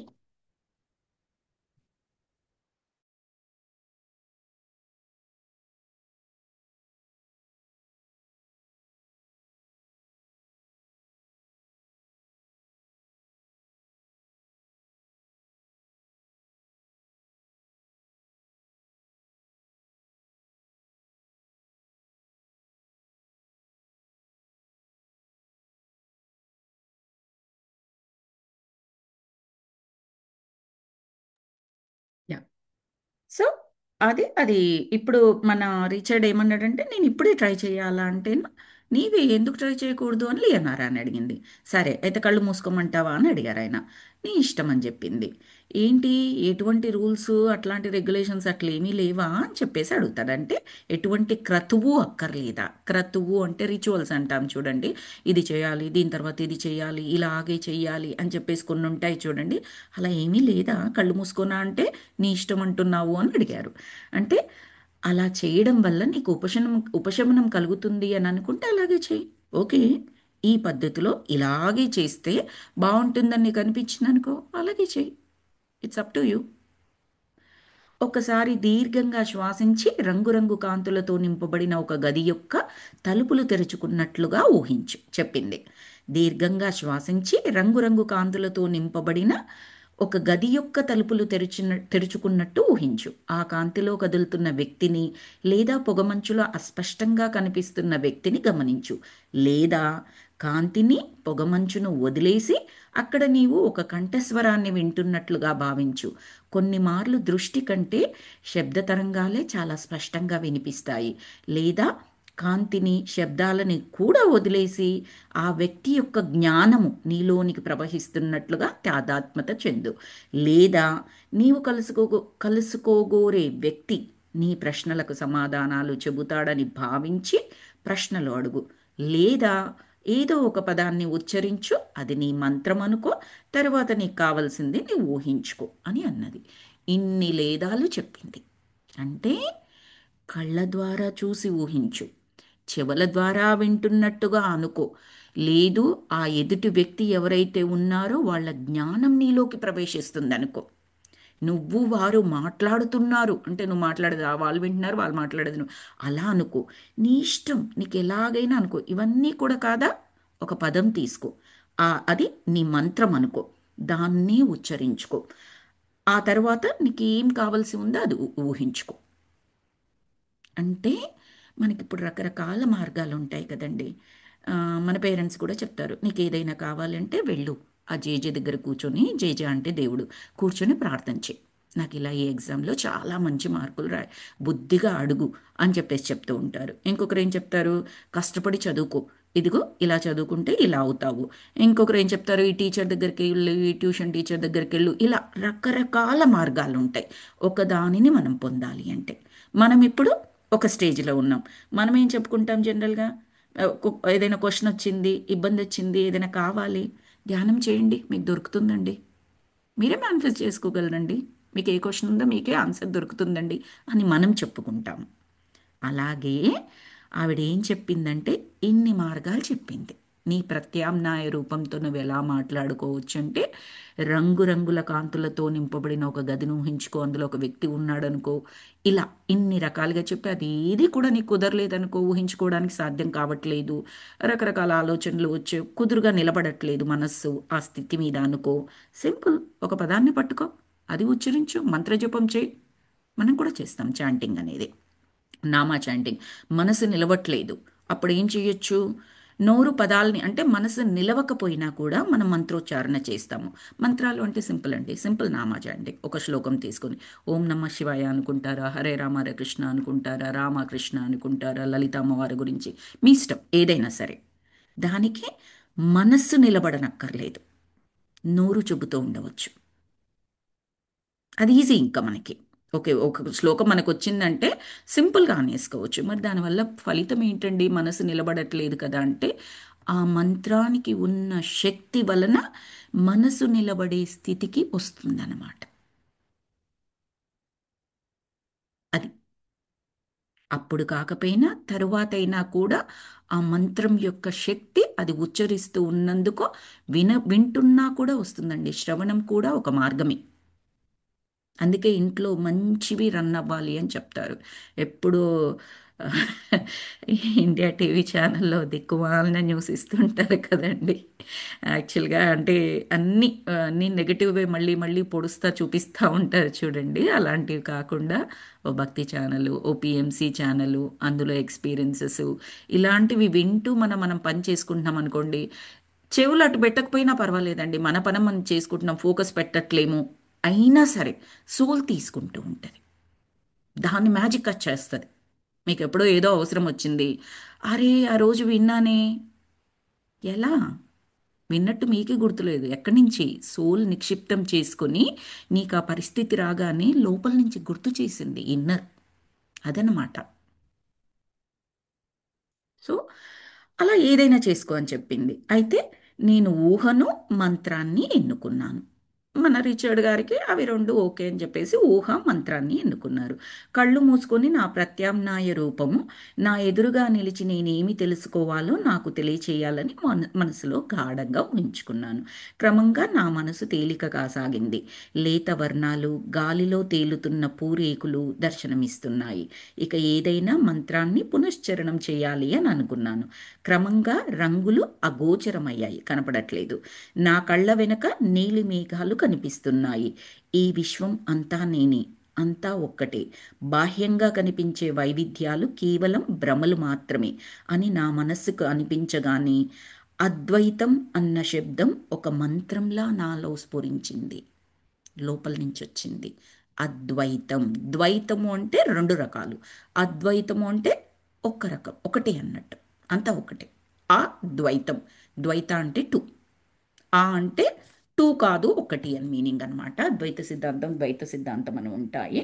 సో నేను నువ్వు ఒక్కటి వేరు వేరు కాదు. నా లోపల ఉన్నది, నా బయట ఉన్నది వేరు వేరు కాదు, ఒక్కటే. మీనింగ్ ఏంటి? నాలో ఉన్నది, నా చుట్టూ ఉన్న ఏ జీవరాశి, జీవరాశి అంటే ప్రకృతితో కూడి, ఖనిజ సామ్రాజ్యంతో కూడి, ఇతర జీవరాశులతో కూడి ఏదైనా సరే ఒక్కటే. నా శరీరానికి బాధ కలిగితే పెయిన్ అనిపిస్తుంది అంటే, ఇంకొక జీవిని నేను సంహరిస్తున్నానంటే పెయిన్ అనిపిస్తుంది. అది చీమ కావచ్చు, దోమ కావచ్చు, బొద్దింక కావచ్చు, మనిషి కావచ్చు, లేదా వండుకొని తినే చికెను మటన్ లాంటివి కనొచ్చు, ఆ జీవరాశులు కావచ్చు. అదే పెయిన్ వాటికి ఏర్పడుతుంది. ఒక్కటి అన్న భావం కలిగినప్పుడు, ఎస్పెషల్లీ నాన్ వెజిటేరియన్ తినే వాళ్ళకి ఈ కాన్సెప్ట్ ఎక్కినట్లయితే వాళ్ళు ఏ రకంగా ఇబ్బంది పడనవసరం లేదండి నాన్ వెజిటేరియన్ని వదలడానికి. ఈ కాన్సెప్ట్ లోపలికి వెళ్ళింది అంటే ఇన్నర్ ఎంతో చక్కగా గైడ్ చేస్తుంది ఈజీగా దాని నుంచి బయటపడడానికి. తినడం తప్పని కాదు, అది అది సోల్ అలాంటి జన్మలు కూడా కొన్ని తీసుకుంటుంది. కానీ ఎప్పుడైతే అది కాదు, ప్రగతికి మార్గము అని తెలిసినప్పుడు దాని నుంచి బయటపడాలి. తిన్నన్ని రోజుల గురించి మనల్ని మనం అసహించుకోవడము, మనల్ని మనం తిట్టుకోవడము, లేదా తినే వాళ్ళని తిట్టుకోవడము అదేమీ చెయ్యక్కర్లేదు. ఎప్పుడైతే non vegetarianism is not right అని మనకు తెలిసిందో ఆ మూమెంట్ నుంచి, అందులో నుంచి బయటపడడానికి ప్రయత్నించాలి. కానీ జిహ్వ చాపల్యం అన్నింటికన్నా చాలా కష్టం అని చెప్తారు చాగంటి గారు. ఎన్నింటినైనా కానీ నిగ్రహించుకోవచ్చు, కంట్రోల్ చేసుకోవచ్చు, ఆ వ్యసనం నుంచి బయటపడవచ్చు. కానీ జిహ్వ చాపల్యం దగ్గర నుంచి బయటపడాలి అంటే, ఏదైనా ఇష్టం ఉంటే తినకుండా ఉండాలి అంటే చాలా కష్టం అని చెప్తారు. ఆఫ్ కోర్స్ నాన్ వెజ్ కూడా ఫుడ్డే కదా. తినే వాళ్లకు తిన్నన్ని రోజులు దాని నుంచి బయటపడాలంటే ఇబ్బందిగా అనిపిస్తుంది. ఇబ్బంది కాకుండా ఉండాలి అంటే ఈ అద్వైత సిద్ధాంతాన్ని మెదడుకెక్కించుకోవాలి. నన్నెవరైనా, నాకంటే బలవంతులైన జీవరాశులు ఎవరైనా ఉంటే, రాక్షసులు లాంటి వాళ్ళు నన్ను అలాగే కోసుకుని ముక్కలు ముక్కలుగా చేసుకుని తింటే ఎలా ఉంటుంది అన్న ఆలోచన చాలు కదండి దాని నుంచి బయటపడడానికి. అలా జరిగింది కూడా. రాక్షసులు ఉన్నారు కదా, వాళ్ళకు మనం చిన్న చీమలము దోమలము అంతా ఒకేసారి ఓ 100 మందిని నలిపి నోట్లో పెట్టుకొని తినేయగలరు వాళ్ళు రాక్షసులు. మనకు తెలుసు రామాయణంలో కానీ ఎంత పెద్ద పెద్ద రాక్షసులు, వాళ్ళ శరీరాలు, వాళ్ళ ఆకారాలు ఎలా ఉన్నారు, మనుషులను తినేవాళ్ళు, అదంతా అలోడు. వాళ్ళు రాక్షసులు, వీళ్ళు మానవులు. ఇప్పుడు సింపుల్గా చెప్పాలి అంటే నాన్ వెజిటేరియన్ తింటున్నాము అంటే ఒక రకమైన రాక్షసత్వం ఉంది అని చెప్పేసి అనుకోవచ్చు. రైట్. సో ఆ, ఆ అద్వైతం అనేది ఆ, నాలో నాలో నుంచి అద్వైతము అన్న శబ్దం ఒక మంత్రంలా నాలో స్ఫురించింది అని చెప్తున్నారు. మొత్తము ఒక్కటే అన్న భావన నాలో కలిగింది అని చెప్తున్నారు. మరుక్షణం నా మదిలో మెరుపులు మెరిసినట్లయింది. ఒక ఎండుగడ్డి మైదానంలో ఆగిన పాత బైప్లేను రెక్క సమీపంలో, బైప్లేన్ అంటే ఇంకొక ఫ్లైట్. మరుక్షణం నా మదిలో మెరుపులు మెరిసినట్లయింది. ఒక ఎండుగడ్డి మైదానంలో ఆగిన పాత పాత బైప్లేను రెక్క సమీపంలో ఒక యువకుడు కనిపించాడు. అతని తల వెనుకగా, ఇదంతా కూడా ధ్యానంలోనే అండి, అతని తల వెనుకగా ప్రకాశిస్తున్న కాంతి వలన అతని ముఖ వర్చస్సు సరిగ్గా కనిపించడం లేదు. కానీ అతని కంఠధ్వని మాత్రం చాలా స్పష్టంగా వినపడుతుంది. ఆవిడ చెప్పింది కదా, చూడ్డానికి ప్రయత్నించు. ఓకే, చూడ్డానికి ప్రయత్నించినా నీకు సరికాలేదనుకో, అది కుదరలేదనుకో, వినడానికి ప్రయత్నించు. జనరల్గా శబ్దం అనేది త్వరగా వినపడుతుంది అని కూడా చెప్పింది కదా ఆవిడ. సో ఇతను కూడా ఆ ఎక్స్పీరియన్స్లో, ఒక ఫ్లైట్ పక్కన ఒక యువకుడు నిలబడి ఉంటే పూర్తిగా ఫేస్ కనపడట్లేదు కానీ మాట వినపడుతుందట. గుర్తుంచుకో, ఒక ప్రపంచం నుంచి మరొక ప్రపంచానికి మీరు ఇలా విమానంలో అంతర విస్తృతులలో, అంటే డిఫరెంట్ డిఫరెంట్ డైమెన్షన్స్లో పయనించడానికి నీకు లెస్లీ శక్తి అవసరం. అలాగే ఆమెకు నీ విమాన చోదనా సామర్థ్యం అవసరం. మీరిద్దరూ కలిసినప్పుడే మీరు వేరొక ప్రపంచాన్ని చూడగలరు. ఎంత చక్కటి జంట చూడండి. ఆవిడ దగ్గర ఒక రకమైన ఆధ్యాత్మిక శక్తి ఉంది. ఆ శక్తితో ఈయన ఇతర డైమెన్షన్స్లోకి వెళ్ళి ఆ ఎక్స్పీరియన్సెస్ని పొందగలడు. కానీ అది లెస్లీ దగ్గరున్న పవరు. మరి లెస్లీకి ఏం కావాలి? ఈయన విమానం నడుపుతున్నాడు చూడండి. ఆ విమానం ఈయన నడపగలిగితే ఆమె ఆ శక్తి సామర్థ్యాలని తినకు పంచగలదు. అంటే నువ్వు ఇది చేస్తే నేను అది చేస్తాను కాదు ఇక్కడ. విమాన ప్రయాణంలో వాళ్ళు వేరే విస్తృతికి వచ్చినప్పుడు, అంటే వేరే దగ్గరికి వచ్చినప్పుడు, అక్కడ ఆవిడ శక్తిని ఉపయోగించుకొని వాళ్ళిద్దరూ కలిసి ఇలాంటి ఎక్స్పీరియన్సెస్ని పొందగలరు. మనకు బుక్ స్టార్ట్ అయినప్పుడే చెప్పారు విమాన ప్రయాణం గురించి. అప్పుడు వాళ్ళిద్దరూ కూడా నార్మల్ ఇప్పుడు కూడా నార్మల్ మనుషులే, మామూలు వ్యక్తులుగా ఉన్నారు. ఒక లాస్ ఏంజలస్లో ఏదో సదస్సుకి, ఆధ్యాత్మిక సదస్సుకి 3 days దాని గురించి వెళ్ళారు. ఆ విమానంలో వెళ్తున్నప్పుడు సడన్గా ఒక శబ్దమైంది, అక్కడ మొదలైంది. అసలు వాళ్ళు బతుకున్నారా, చచ్చిపోయారా, అలాంటి క్వశ్చన్స్ కూడా అడిగారు ఫస్ట్ చాప్టర్లో మనకి. ఆ తర్వాత తర్వాత మనకు అర్థమవుతుంది ఏంటంటే they are going through different experiences through their meditation energy. So నీకు ఆవిడ ఉపయోగపడుతుంది, ఆవిడ నీకు. నీ అంతట నువ్వుగా ఎక్స్ప్లోర్ చేస్తే ఇంత చేయలేవేమో, ఆవిడ కూడా అంత ఆధ్యాత్మిక శక్తి ఉన్నా ఇంత చేయలేదేమో. ఇద్దరు కలిస్తేని, అంటే గ్రూప్ ఎనర్జీస్ చూడండి ఇక్కడ. ఇద్దరు ఎనర్జీస్ కలవడం వల్ల ఆ గ్రూప్ ఎనర్జీస్తో ఇద్దరు అప్లిఫ్ట్ అయిపోయారు. ఇద్దరు ఒకేసారి ఒకే ఎత్తుకు ఎదగలిగే స్థాయికి, ఒకే ఎక్స్పీరియన్స్ను పొందగలిగే స్థాయికి ఎదిగారనమాట. గ్రూప్ ఎనర్జీస్ ప్రభావం అని చెప్పొచ్చు ఇక్కడ. తిరిగి నా కళ్ళ వెనక ఒక మెరుపు మెరవగా కంగారుగా కళ్ళు తెరిచేశాను. ఏమైనా జరిగిందా అని ప్రశ్నించింది లెస్లీ ఆసక్తితో. అవును జరిగింది, కానీ ఆ పద్ధతి ఇంకా నైపుణ్యంతో ఎలా ఉపయోగించాలో నాకు తెలియడం లేదు. కానీ నాకేదో వినిపించింది, కానీ అది కూడా నాకు సరిగ్గా అర్థం కాలేదు అని అన్నారు రిచర్డ్. నీకెప్పుడు అవసరం అవుతుందో అప్పుడే దానిని నీవు అర్థం చేసుకుంటావు. నీవేదైనా నేర్చుకొని దానిని అనుభవం పొందటానికి సాధన చేస్తున్నప్పుడు నీకు ఆ సాధనా సమయంలోనే నీకు ఆ అనుభవం ఎలా కలుగుతుంది? అందుకే మొదట కొంత గందరగోళంగా ఉంటుంది అంటూ లియోనారా లేచి నిలబడి వీడుకోలు పలుకుతున్నట్లుగా లెస్లీని మృదువుగా ఆలింగనం చేసుకుంది, హక్ చేసుకుంది. ఆ, ఆయన ఏమన్నాడు? నేను కూర్చున్నాను, చేశాను, అంత బాగానే ఉంది, కానీ సరిగ్గా కనపడట్లేడు, మాట కూడా అంత గొప్పగా ఏమీ వినిపించలేదు అంటే. ఎందుకల్లా తొందర? నీకెప్పుడు అవసరం అవుతుందో అప్పుడు తెలుస్తుందిలే. నీకేం కనిపించింది, ఏం వినిపించింది, ఏం ఎక్స్పీరియన్స్, అదంతా నీకు తెలుస్తుంది. కొన్నిసార్లు ఏమవుతుంది అంటే సాధనా సమయంలోనే అది ఏం జరుగుతుందో తెలియాల్సిన అవసరం లేదు. ఆ పరిస్థితి నీకు ఎప్పుడు అవసరం అవుతుందో, ఇంతకు ముందే చెప్పుకున్నాం కదా, సోల్ జ్ఞానం తీసేసి పెట్టుకుంటుంది. పరిస్థితి ఎదురైనప్పుడు లోపల నుంచి టక్కున ప్రజ్వలిస్తుంది. అరే నాకే వచ్చిందా ఈ ఐడియా, అబ్బా ఇది నాకు అసలు ఎక్కడ విన్నానో కూడా గుర్తులేదండి. ఇలా అనుకుంటూ ఉంటాం కదండి మనము. మనకు గుర్తులేదు. మన soul is our best friend. దానికి అన్నీ గుర్తుంటాయి, అన్నీ నిక్షిప్తం చేసి పెట్టుకుంటుంది. మనం ఆదమర్చి ఉన్నా కూడా నిక్షిప్తం చేసి పెట్టుకొని సరి అయిన దారిలో ఉంటే చాలు. సంకల్పం, సెలెక్షన్ మనం చేసుకుంటే చాలు, ఎంతో చక్కగా గైడ్ చేస్తుంది. ఇదిగో ఇక్కడ విన్నాను, ఇది యూజ్ చేసుకో, ఈ నాలెడ్జ్ వాడుకో అన్నట్టుగా. ఇంకొకటి కూడా చెప్తాను ఇక్కడ ఎగ్జాంపుల్ మళ్ళీ.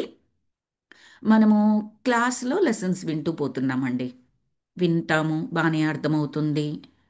ఆ, కానీ నీకేం అర్థమైందిరా అన్నప్పుడు వెంటనే చెప్పడానికి చాలా బాగా అర్థమైంది. ఏం అర్థమైందిరా అన్నప్పుడు చెప్పడానికి అంత త్వరగా చెప్పలేమేమో.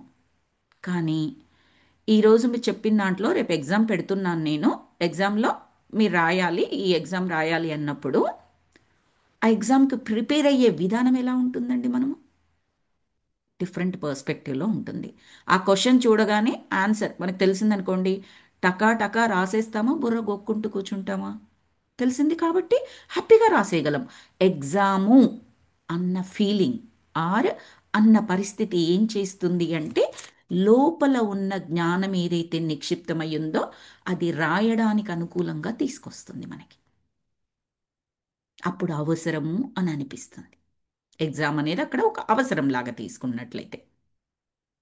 అదే టీచర్ లెసన్ మొదలు పెట్టక ముందే, ఇప్పుడు నేను ఒక లెసన్ చెప్తున్నాను, బట్ లెసన్ అయిపోగానే నేను క్వశ్చన్స్ అడుగుతాను రా. నేను పెద్దగా టైం ఏమి ఇవ్వను, మీకు ఇవన్నీ చాలా క్లియర్గా మీకు అర్థమయ్యేటట్టు చెప్తాను. నేను చెప్తున్నప్పుడు మీరు క్వశ్చన్స్ అడగండి మీకు ఎక్కడైనా డౌట్లు ఉంటే.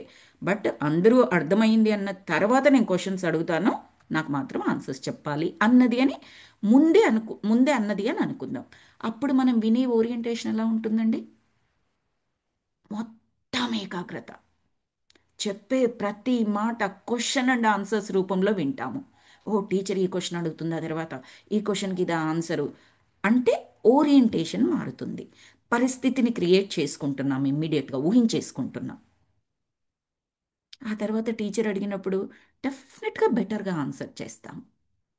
ముందర ఆవిడ ఏమి నేను అడుగుతాను అని చెప్పలేదనుకోండి, ఎంత బాగా విన్నా కూడా ఆ ఓరియంటేషన్లో వినలేం. కాబట్టి నాట్ ఎవ్రీబడి అండి, చాలామంది ఆన్సర్స్ చేస్తారు, చెయ్యరు అని కాదు. ఇన్ జనరల్గా ఒక ఎగ్జాంపుల్ తీసుకొని చెప్తున్నాను. ఆ, ఆ, టీచర్ ముందరే చెప్పలేదనుకో, అబ్బా విన్నట్టే అనిపించింది కానీ చెప్పలేకపోతున్నాను అన్నట్టుగా ఉంటుంది. ఆ పరిస్థితిలోకి వెళ్ళలేదు కాబట్టి,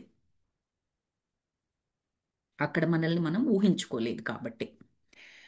సో అదన్నమాట. తర్వాత ఆ, లియోనారా ఇంకా లెస్లీని హగ్ చేసుకుని వెళ్ళిపోవడానికి రెడీగా ఉంది. ఏం చెప్పాలనుకుందా ఆమె చెప్పింది ఈ చాప్టర్లో. అయితే వీళ్ళిద్దరూ కూడా ఒకేసారి మీరు అప్పుడే వెళ్ళిపోతున్నారా అని అడిగారు ఇద్దరు ఏకకాలంలో. నేను వెళ్తున్నానా అని క్వశ్చన్ మార్క్ వేసింది ఆమె. ఎవరు? లియోనారా. ఏంటి నేను వెళ్తున్నానా అంటే, వీళ్ళకు నేను వెళ్తున్నాను అనుకుంటున్నారా, నిజంగానే వెళ్తున్నానా, మీ దృష్టిలో నేను వెళ్ళిపోయినట్టా అది అన్నట్టుగా అర్థం చేసుకోవచ్చు. నేను అదృశ్యం కావచ్చుగాక, కానీ నేనెప్పుడూ మిమ్మల్ని వీడను. మనమంతా వేరు వేరు వ్యక్తులమా? నేను దశ దిశలా వ్యక్తమయ్యే బిందువు వల కేంద్రీకరింపబడిన ప్రజ్ఞను నేను. మీరు కూడా నా అంతటి వారే. వాస్తవంగా మనకు జనన మరణాలు అనేవి లేవు. నన్ను మీ నుంచి వేరుగా చూడకండి, అది అంతా అవాస్తవం అంటూ ఆమె అదృశ్యమైపోయింది. మీరు ఏమనుకుంటున్నారు? నేను వేరు, మీరు వేరు. ఇప్పుడు వెళ్తున్నాను అంటే ఇంకా లేదు, ఇంకా నాకు యాక్సెస్ లేదు, మళ్ళీ కనిపించను అలా అనుకుంటున్నారా? నేనే మీరు, మీరే నేను. మీరు ఎప్పుడు అనుకుంటే ఆ ఎనర్జీ స్టేట్కి ఎప్పుడు వెళ్తే అప్పుడు, లేదా మీకు ఒక పరిస్థితి ఎదురైంది, అక్కడ నా అవసరం ఉంది, ఆటోమేటిక్గా వచ్చేస్తాను. మీరు నేను వేరు కాదు అని చెప్పేసి, నేను అదృశ్యం అయిపోవడం అనేది ఏమీ లేదు అని చెప్పేసి చెప్తుంటాను. ధ్యానంలో కూర్చున్నంతసేపు ఒకలాగుంటాము, ధ్యానం నుంచి బయటికి రాగానే ఇంకొక స్థితిని ఎక్స్పీరియన్స్ చేస్తూ ఉంటాం కదండి మనము. కానీ మళ్ళీ అలాగని ఇంకొకసారి ధ్యానంలో కూర్చోలేమా మనం? ఆ స్థితిని పొందలేమంటే ఖచ్చితంగా కూర్చుంటాము, ఆ స్థితి ఎప్పుడో ఒకసారి మళ్ళీ పొందుతాము. సేమ్ అంతే. నేను లెస్లీ అలా ఇసుకలో చాలాసేపు కూర్చుని ఉండిపోయాము. లియోనారా గీచిన నగరాలను, 8 అనే అంకెను, 8 అనే అంక మీకు గుర్తుందా? చతురస్రాకారం నుంచి వృత్తాకారంకి మధ్యలో ఎగుడు దిగుళ్ళు అని చెప్పేసి ఒక 8 ఆకారంలో ఒక అంకె వేసింది అని చెప్పేసి చదువుకున్నాము. సో ఆ అంకెను, నగరంలోని చెట్లను అన్నింటినీ తిరిగి పునశ్చరణ, రివిజన్ చేసుకున్నారనమాట వాళ్ళిద్దరూ మాట్లాడుకుంటూ. తర్వాత ఇద్దరము గ్రౌలీ వద్దకు చేరి కాక్పిట్లో కూర్చున్నాం. వాళ్ళ విమానంలోని కాక్పిట్లో కూర్చున్నారు. ఇక ఏమి జరగనున్నదో అని ఆసక్తిగా అన్నాను నేను. రిచర్డ్ అన్నారు, మొదట ఈ సరస్సు వద్ద దిగినప్పుడు మనం ఈ కల్పనా ప్రపంచం నుంచి బయటపడ్డాము అనుకున్నాం. వాళ్ళు ఏమనుకున్నారంటే, మీకు గుర్తున్నట్లయితే ఈ చాప్టర్ స్టార్టింగ్లో ఇంకా వచ్చేసారు, బయటకు వచ్చేసారు కంప్లీట్గా, ఇంకే ఎక్స్పీరియన్స్లో లేము అని అనుకున్నారు వాళ్ళు. కానీ ఈ ప్రయాణంలో మనం అతి తక్కువ సమయంలోనే అపారమైన అనుభవాన్ని పొందాము. ఇక మనం ఇంటికి తిరిగి వెళ్ళాలి అని అన్నది లెస్లీ. నాకు అలాగే అనిపిస్తోంది. ఇక మనం తిరిగి మన ఇంటికి ఎలా చేరుకోవాలో అన్నది మన తదుపరి పాఠం అంటూ థ్రాటిల్ అంటే మనం ఇంజన్ అని అనుకున్నాం కదండి. ఎగ్జాక్ట్లీ దాని మీనింగ్ ఏంటో నాకు కూడా తెలీదు. బట్ ఇక్కడ చదువుతున్న సెంటెన్సెస్ని బట్టి విమానం ఇంజన్ లాగా ఊహించుకుంటున్నాను. అంటూ థ్రాటిల్ని ముందుకు నెట్టాను. మనసులో ఎటువంటి ఊహలు లేవు, దేనినో చూడాలని ఆరాటమూ లేదు. గ్రౌలీ ఇంజన్ పెద్దగా శబ్దం చేస్తూ గాలిలోకి లేచింది. ఇంత సులభమైన చర్యను థ్రాటిల్ కన్నుబడినప్పుడు నేనెందుకు చేయలేకపోయాను అని మనసులో ఆశ్చర్యపోయాను. వాళ్ళ కొన్నిసార్లు థ్రాటిల్ కనపడదు. మీకు గుర్తున్నట్లయితే కొన్ని చాప్టర్స్లో వాళ్ళు చాలా ఇబ్బందికరమైన ఎక్స్పీరియన్స్ని పొంది, బాధాకరమైన ఎక్స్పీరియన్స్ని పొంది బయటకు వచ్చినప్పుడు ఆ, గుర్తున్నట్లయితే రిచర్డ్ అడుగుతాడు, నువ్వు డ్రైవ్ చేయవా అని విమానాన్ని. ఆవిడ అడుగుతుంది, నేను చేయలేను నువ్వు చేయమని. వాళ్ళకి అసలు ఆ ఇంజిన్ ఎక్కడుందో కూడా కనిపించదు. అంటే అంత అగమ్య గోచరమైన స్థితిలో వాళ్ళు ఉన్నారు. మనకు కూడా ఏదైనా ఇబ్బంది కలిగినప్పుడు కళ్ళెదురుగానే ఉంటుంది, కనపడదు మనకది. ఏంటో ఇక్కడే పెట్టాను, నేను మర్చిపోయాను, ఇక్కడే ఉంది కదా, నాకు ఎందుకు ఇంతసేపు కనిపించలేదు, ఎందుకు వెతుక్కున్నాను, ఇలా అనుకుంటాం చూడండి. అలాగే ఇంత ఈజీగా ఇప్పుడు ఈ థ్రాటిల్ని, ఇంజిన్ని నేను నడుపుతున్నానే, మరి ఎందుకు కొన్నిసార్లు అలా చేయలేకపోయాను అని అనుకున్నారట ఆయన. అనుకుని మనసులో ఆశ్చర్యపోయారు. ఎందుకట ఇప్పుడు ఎందుకంత ఈజీ అయింది? మనసు చాలా తేలికగా, ప్రశాంతంగా, అత్యద్భుతమైన ఎనర్జీ స్థితిలో ఉంది వాళ్ళకి ఇప్పుడు. మనకు కూడా కరెక్ట్గా చెప్పాలి అంటే అంత అత్యద్భుతమైన ఎక్స్పీరియన్స్ అందచేసింది లియోనార్, ఆర్ సందేశాన్ని ఇచ్చింది మనందరికీ కూడా. మేము గాలిలో లేచిన మరుక్షణం సరస్సు చుట్టూ ఉన్న పర్వతాలు అట్టే మాయమైపోగా. అట్టే మాయమైపోవడం అంటే అంతకుముందు ఉన్నాయని అర్థం కాదు. అది ఎక్స్పీరియన్స్ కదండి వాళ్ళకి. సో ఆ ఎక్స్పీరియన్స్ అయిపోయింది కాబట్టి అక్కడ ఏమీ లేవు అన్నట్టుగా. తిరిగి మేము మా సంభావ్యతకు ఆస్కారం ఉన్న అనేక ప్రపంచాల మీదుగా ఎగురుతున్నాం. అంటే వాళ్ళు ఎక్కడికెక్కడికైతే వెళ్ళగలరో వాళ్ళ ఎంపిక ప్రకారం ఆ విమానంలో వాళ్ళు ప్రయాణం చేస్తూ ఉన్నారట. ఇక్కడితో ఈ చాప్టర్ అయిపోయింది మాస్టర్స్. కొంచెం టైం దాటింది, 12 పైన అయ్యింది, కానీ చాప్టర్ కంప్లీట్ అవుతుందని నేను కంప్లీట్ చేశాను. Thank you so very much masters. చక్కగా సహనంతో విన్నందుకు నాకు తోచింది నేను చెప్పాను. అక్కడ చదువుతున్న దాన్ని బట్టి మాస్టర్స్ ఏదైతే చెప్పించారో అదే బయటికి రావడం జరిగిందండి. Thank you so very much. Let me start the recording first.